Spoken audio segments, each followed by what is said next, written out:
اے اللہ، اگر تو ہمیں امتحان میں نہ ڈالے گا تو دیگر رسوائیاں ڈھکی چھپی رہیں گی۔ قرآن میں ہے کہ اگر تم اللہ کی نعمتوں کو گننا چاہو تو شمار نہیں کر سکو گے۔ اس کی نعمتوں کا شکر ادا کرنا خود ایک نعمت ہے۔ اب اس کا شکریہ ادا کرو گے تو ایک اور نعمت موجود ہوگی، اور یہ سلسلہ چلتا ہی رہے گا، کبھی ختم نہ ہوگا۔ ہم اس کے شکریہ سے عاجز ہیں، بس یہی ہمارا شکر ہے۔ چونکہ دل کا مادی اشیاء سے ہٹ جانا مشکل کام ہے، اس لیے اللہ سے التجا کرو کہ مہربانی فرما کر ہمیں ہمارے نفس سے خود خرید لے۔ جسم کو ایک چراغ کی مانند اور روح کو اس کی روشنی سمجھو۔ روشنی جب ہی ہو سکے گی جب اس میں تیل اور بتی ہو۔ جس طرح حیوان انسانوں کے ہاتھوں میں قیدی ہوتے ہی، اسی طرح انسانوں کا مرتبہ اولیاء کے ہاتھ میں ہے۔ حیوان کی طرح فرما بردار بن جا، اسی میں تیری بھلائی ہے۔ جب تک تم سب کچھ کھو نہیں دو گے، اپنا آپ ملنا مشکل ہے۔ سب کچھ کھو کر ہی اپنا آپ مل سکتا ہے۔ سخاوت اور خیرات کو اختیار کر لے۔ بدن کی سخاوت یہ ہے کہ جسمانی لذتوں کو ترک کر دے اور اللہ کی عبادت میں مصروف ہو جا۔ آج کا کام آج کر لے۔ جو لوگ دیندار ہوتے ہیں ان کا شہوت کچھ نہیں بگاڑ سکتی، اور نہ ہی شہوت کی آگ ان کو نقصان پہنچا سکتی ہے، جبکہ سرکشوں کو زمین میں گاڑ دیتی ہے۔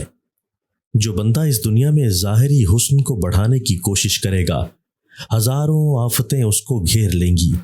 لہٰذا دنیا کی خواہشات کو ترک کر دے اور اللہ سے دوستی جوڑ لے۔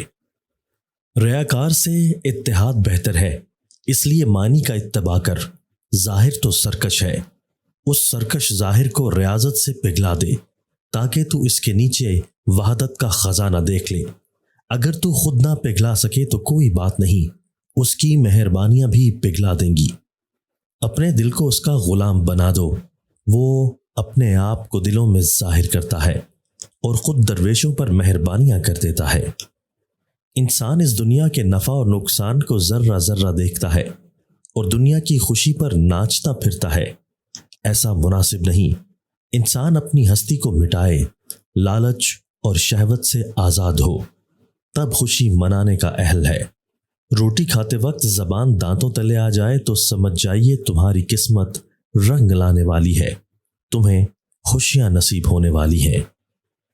یاد رکھو، حسد دل کو کالا کر دیتا ہے۔ زندگی میں کبھی کسی سے حسد نہ رکھو، حسد تمہیں اندھے کنویں میں پھینک دے گا، اس کا ہاتھ ہرگز مت تھامو۔ اس نفس کے ہر سانس کے ساتھ ایک مکر ہے، اور ہر مکر میں 100 فرعون ہیں۔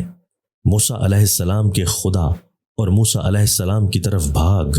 فرعونیت سے ایمان کا بیڑا غرق نہ کر۔ احد اور احمد صلی اللہ علیہ وآلہ وسلم سے تعلق پیدا کر۔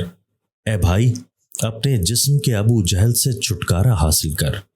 چوہے نفس نے ہمارے بورے میں سوراخ کر لیا ہے، اور اس کے مکر سے ہمارا ذخیرہ برباد ہو رہا ہے۔